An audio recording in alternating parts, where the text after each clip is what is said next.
Welcome to a brand new segment of the Socially Desi show. This is the Hustle Lounge. Hustle Lounge aims at showcasing stories of entrepreneurs across the world. The idea is to bring narratives that speak of real hustles that every founder has to go through to start and run one's business. In this episode of the Hustle Lounge, we are interacting with Piyush Suri. He's the founder and creative director of Handmade in Britain. Handmade in Britain is the leading organizer of contemporary craft fairs in the UK since 2007. Alongside Handmade in Britain, he runs a recipe platform in Berlin called Asian Kitchen. Fantastic. So excited to talk to you today, Piyush. Could you throw some light on your journey as an entrepreneur and how did the idea of Handmade in Britain come about? Well, thank you for having me here, Anurag and Garima. So nice of you to have me here. Well, Handmade in Britain, it is still a journey. It has been a long journey. So I moved to London in 2001 to do my master's from Central St. Martin's College of Art and Design. And I had this course, which was really good. And St. Martin is really good of making you as an entrepreneur to start your own business. They never teach you to work for somebody. I think you can call it as a kind of a skill development with them, because they make you your own. You have your own identity basically. So after I graduated, I worked as a freelance designer for many print houses and worked a lot of places. But what I wanted to do was I wanted to have my own label. I wanted to have my own brand, design brand. But it was very, very difficult, especially an Indian coming from Delhi, going to London, don't know how it will work.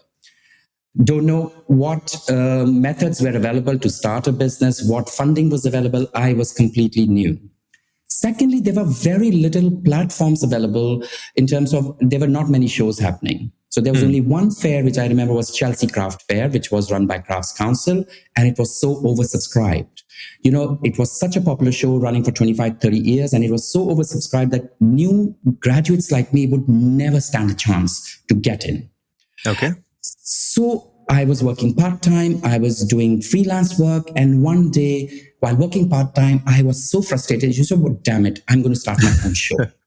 Okay. While working part-time, I was actually planning all this, and I looked at Handmade in Britain, the word. I said, but this sounds good, Handmade in Britain. It says what it is, made in Britain. And coming from India, you know, we take so much of pride on handmade in India. We work with artisans, and my background, studying in NIFT and working with a lot of artists, you know, a lot of export houses. So I have worked with a lot of handmade products. So I thought, you know what, I'm going to start. I was lucky enough to get Handmade in Britain website at handmadeinbritain.co.uk and also to register a company.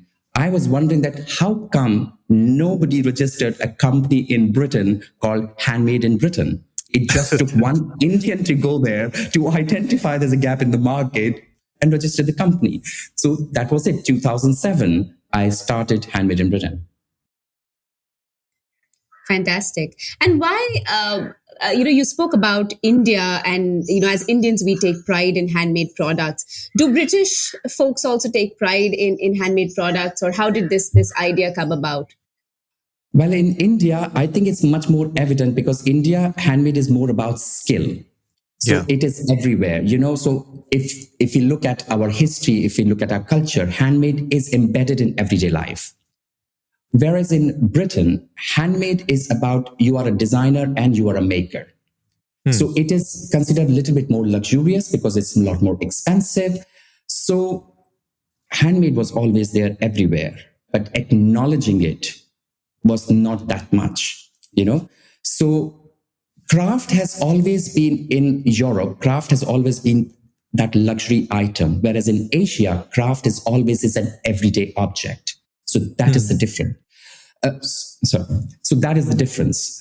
So my job as a Handmade in Britain was to bring that, just to say that craft is not just luxury. You know, everybody can afford it. So Handmade in Britain had two messages basically when I started, that for the designer makers, yes, you can make a living. It's not a hobby or it's not just a part-time, because you see here, a lot of people are working part-time, but also doing their craft as a hobby. And whereas people who think craft as a luxury item, oh my God, I can't afford that. So the first thing when they hear about craft is, oh, it's too expensive, I can't afford it. So Handmade in Britain started with the message that no, actually you can afford it. So you can buy things which are handmade, which are not as expensive as you think they might be. So it's all about quality. So as I mentioned before, that the Chelsea Craft Fair, I had visited that show before I started my Handmade in Britain. It was all about luxury, things which quote unquote normal people, normal is a very interesting word to say that, exactly, that they can afford or not afford. Right. So Handmade in Britain, that's the reason I thought that it will be more important for Handmade in Britain to bring that craft into every people's life. So to answer your question, sorry, that yes, it was there, but it was not widely acknowledged. Interesting. And, a Delhi boy going to UK for studies and then figuring out a business model and trying to do something different. How difficult was it, for you to establish your business there? How was the business environment? Was it something that you thought in the initial days that you will be able to set up easily, or did it take time for you to understand the environment and then make it truly global? Oh, I was an idiot when I started. I must say that. I had absolutely no clue. I was a designer. I was not an event organizer. I was not creating a platform. I had nothing in mind. The only thing that I had in mind was I want to start my own show so that I can show my work and then I can give a platform to other people. I made thousands of mistakes. And that those mistakes were learning lessons for me. I invested my own money. So I was doing my design work, freelance work, making money there, doing part-time evening jobs, in a bar, saving that money and putting everything in Handmade in Britain. I did not know that I could get the government funding. I did not know that I could get the business mentoring, but it was my mistake because I never had that mentor who could say that I did not come from a family of business owners, that how business could be owned. And I did not have any friends who were running their own businesses. They were all designers or they were all working. Right. So I never got that, business mentoring, which I should have got it, So I made many mistakes. I did not pay myself for 3 years, 4 years, which is one of the big mistakes we always make. When you open a company, you should be paying yourself because you're working hard so much. Slowly, I got in touch with a lot of other organizations. And because Handmade in Britain, people started to get to know a little bit about us. So I started networking a little bit. Okay. And then people started coming to the show. Eventually, one thing I would say that my shows have always been about quality. So coming from a design background, I knew that I needed to do a show in one of the prestigious locations, which was Chelsea. Chelsea and Kensington is the richest borough of Britain. Okay. And I did not want to do a show anywhere else. I really wanted to do the show there. And so I made it possible. I dreamt of it. I made it possible. I made a loss? Yes. I made 100 mistakes? Yes. But I took them as learning, That learning which I did it practically nobody would have taught me, You can plan for everything to do, but you cannot plan when you're actually in the situation. True. So I took everything as a learning. I improved. And then you know what? Here I am today. I remember my first show in 2007. It went really bad. Because my marketing was weak. I was not well connected. The show was put up great. The stands were not many people turned up to the show. And I remember those 5 English women craftspeople.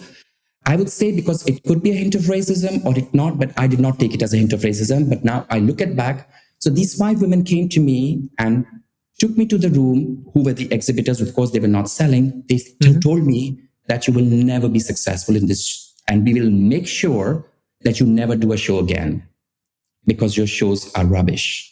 That's what they're saying. So that I took it to heart. I said, you know what? Actually, I did this with a very clean heart because I wanted it to be successful. But now I took it as a challenge and I will show you that who I am and what I can do as Handmade in Britain. 5 years later, 2 of those people actually emailed me that they wanted to do my show. again.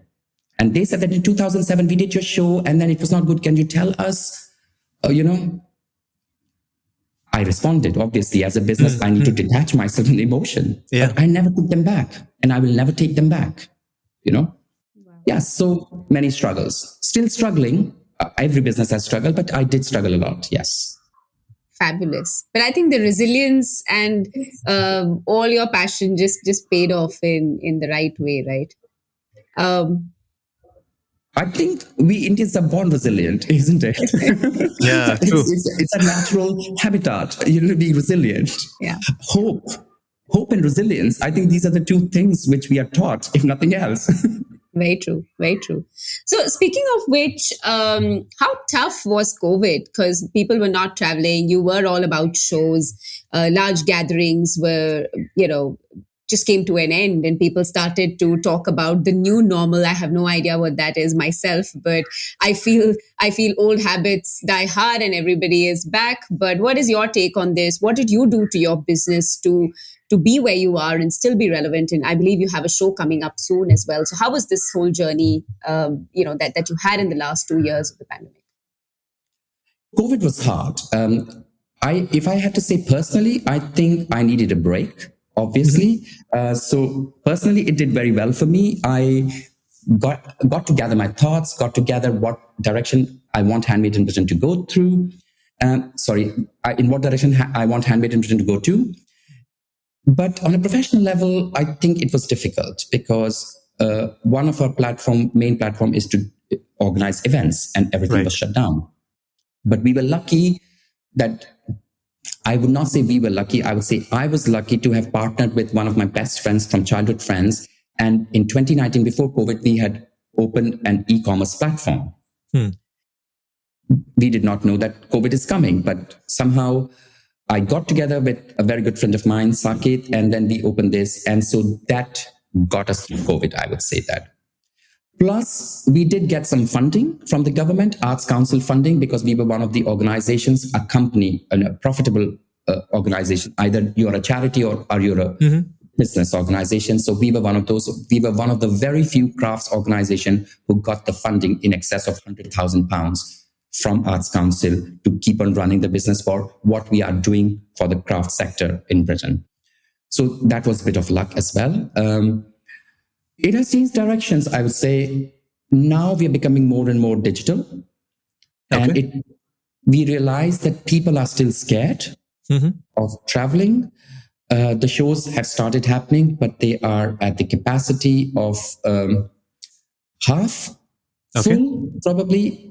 Designers, they are scared to do the show because, of course, it's a big expense. When you're doing a show, you spend a lot of money. And if you don't sell or if you don't meet right kind of people, it impacts, because 18 months, nobody did any shows. If organizers like us didn't curate the shows, designer makers did not have any opportunity to do the shows.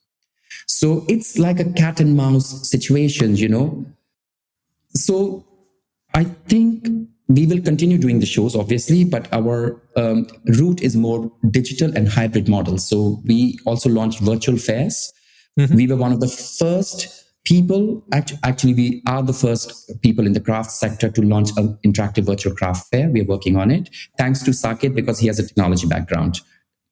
And we want to continue with that. We want to create a model which is self-sustainable in terms of we do hybrid for some time and then probably go digital route. No, wonderful. Actually, I was about to ask you about virtual fairs because I've seen a few people do it in the Western world. And in fact, there's one company in India which is actually starting to do something in the similar space. They are experimenting with augmented reality, and they're doing this for artists and designers. So, after the episode, we'll definitely share those details with you. Maybe you would like to explore their, platform as well. But yeah, I mean, do you feel that virtual fairs vis-a-vis your model, which you spoke about, the in-person experience of a fair, how difference will that create with respect to showcasing an art? Because sometimes an art can be showcased digitally well, but then the experience of seeing it live in front of you, maybe touching it, or maybe experiencing it through a 360-degree bird's eye view, how does that really affects let's say the business and the whole experience of the customers? I think our target customers are mainly 50 plus. I would say that. Mm-hmm. So it is a little bit challenging, I would say. It's not difficult, but it's challenging to change them, to make them understand how the virtual fairs work. But having said that, our virtual fairs are gaining traction. We are getting more and more registrations. People are, coming and watching the show because we have some live sessions, we have demonstration videos, but it is nothing as what an actual fair is like. Yeah. The feeling, people really want to come, people really want to connect and network. They want to see the jewelry in person. So this is also a cat and mouse situation for us as well, that we just continue only with digital or we continue both. But the overheads are much higher, obviously, when you're doing a fair, and when you're doing an interactive virtual fair, the overheads are less. But then you're also catering to a younger market, the millennials and Gen Z. So reaching there. So I feel that virtual events are here to stay. They definitely have a future. If not this year, maybe in 3 years or 5 years. So sooner or later, we all have to catch up with technology.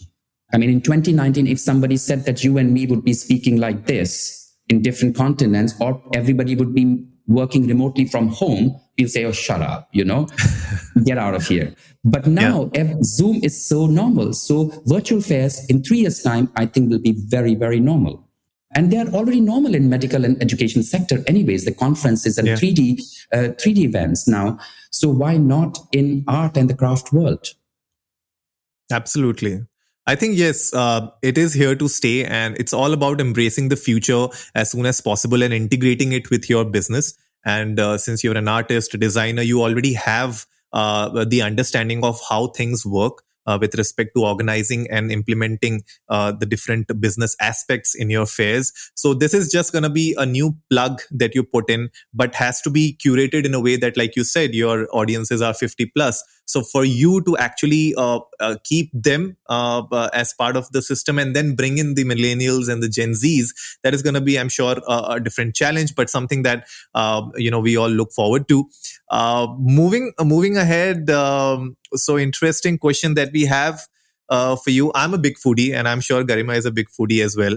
And we just spoke in the start of the episode that you have your own recipe platform. So tell us a bit about that, and how did that happen? Two different scenarios, two different businesses, two different countries. How did that happen? Well, I have been a foodie all my life. I loved cooking since I used to see my mom cooking and her recipes. And I always used to question, why are you cooking like this? Why can't you do this? So I always had this, I'd always, as a youngest child, I'm a rebel. I'd always had this rebellious streak in me. So I always had to change the system. I still want to change the systems. Why, is my favorite question. Why are you doing this? So, as I said, that 2001, I moved to London, and then I've been going to Berlin quite often. So 2015, I decided that, actually, I want to live in Berlin. And London, I wasn't ready to leave. Berlin, I loved the city because I loved the pace, and I just wanted to slow down a little bit. That's my mantra about slowing down with Handmade in Britain. So I said, I'm preaching. I need to practice that too, obviously. So that made me move to Berlin. But I still do half and half. So actually, I would say 80% Berlin, 20% London now, I would say. Okay.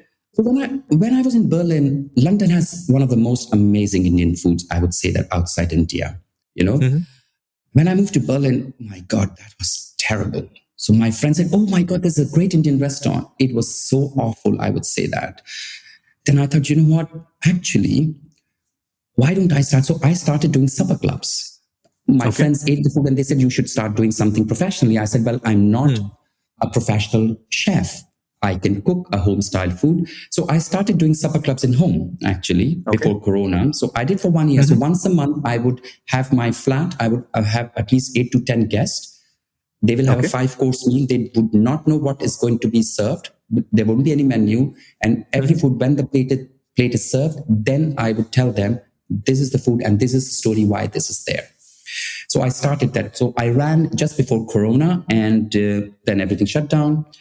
So one of my friend who had eaten my food during the supper club, she's a filmmaker, Jane. She's Okay. from China. And so she came to me and she said that I would like to do a YouTube channel. I'm planning a YouTube channel and a recipe platform, and I would like you to be one of the cooks to do the videos. I said, okay. And then after a couple of months of development, she said, actually, I would like you to be a business partner because I want to bring your experience of running events and an e-commerce platform and all those things bring together. And I think we would be a good fit together to run. So hence Asian Kitchen in Berlin was born. And so we just launched last year in November 2020. The website has recently been launched. Season 1 is on the YouTube. It's just Asian Kitchen Berlin. And so we have right now 4 countries: Indonesia, China, Thailand, and India. And every season we would have 25 episodes, 25 recipes. So those recipes you can watch on our YouTube channel and also on the website.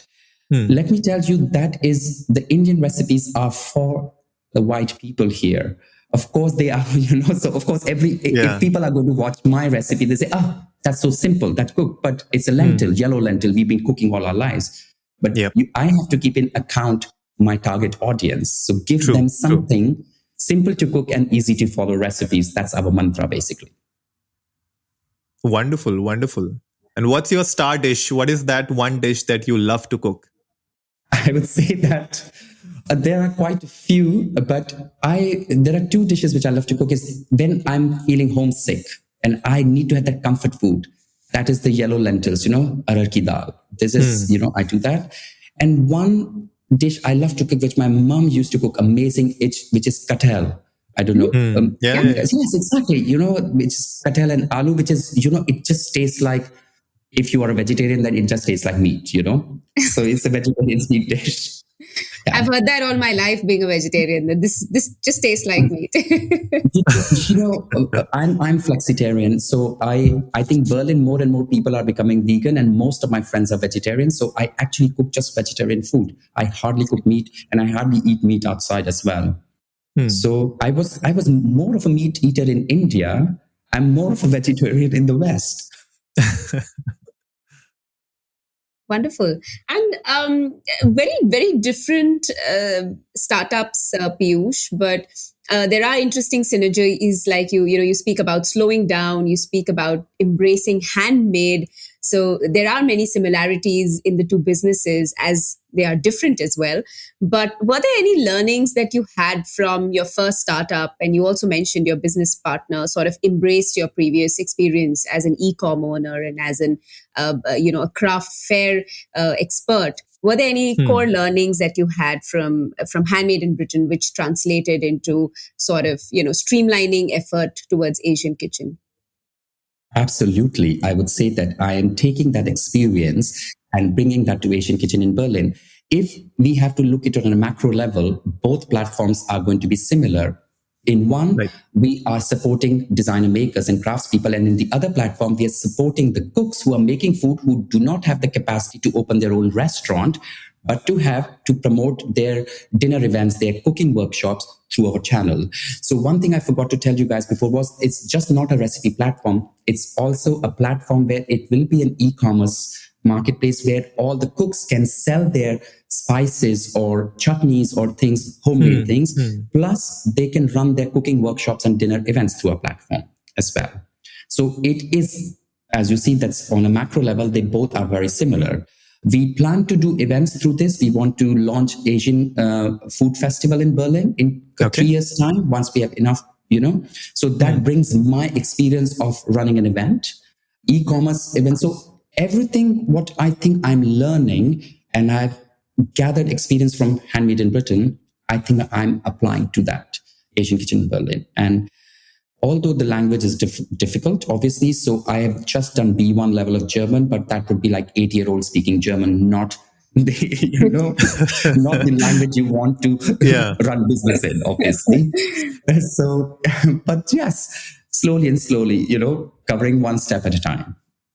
Fantastic, fantastic, Piyush, and we wish you well. So excited to hear about both the businesses, and very, very excited to sort of know about your hustles and how you've overcome them. It's not the it all sounds easy, and hindsight is 2020, and you can always go and say I could have done this and I made 1,000 mistakes, but to come up front, talk about it, and I think it's great learning for everybody who's watching this or listening to this episode. So thank you so very much for sparing your time today.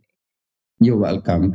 Can I just add one more thing? I think the hustles never stop in a business. And if somebody listening to this and are looking to start a business, I would say that please never wait till the perfect moment, because the perfect moment never comes. You will always have to learn. But one thing comes with experience. What my experience has taught me, that I've learned to say no and learned to analyze things much better. Because when you're young in business, you take every opportunity, which is fine, because that becomes a learning curve. But after a while, you analyze and you can, detach yourself, from the whole situation and see what is going to benefit you as a person or in a business. Both, it's a very fine balance. So hustles are still coming. I think either you can say that I've become a little bit more experienced, or I've become a little bit more, detached from the situation. So it becomes a little bit easier with time, but struggles will always be there if you're becoming a business owner, Thank you so much, Piyush, for being on the show today. It has been a lovely, fantastic discussion. And I'm sure people listening and watching us on YouTube and as well as on Spotify and wherever you are, they must have gained a lot many good insights. And anything else, guys, you want to check out or you want to ask Piyush, feel free to reach him out or reach us out. We'll help you to get in touch with him. Apart from that, go check out Handmade in Britain. It's a perfect website to gift or buy something that you truly want, and that's made with love. So keep showering your love, and do let us know if you have some powerful entrepreneurs that we can speak to. And until next time, keep hustling.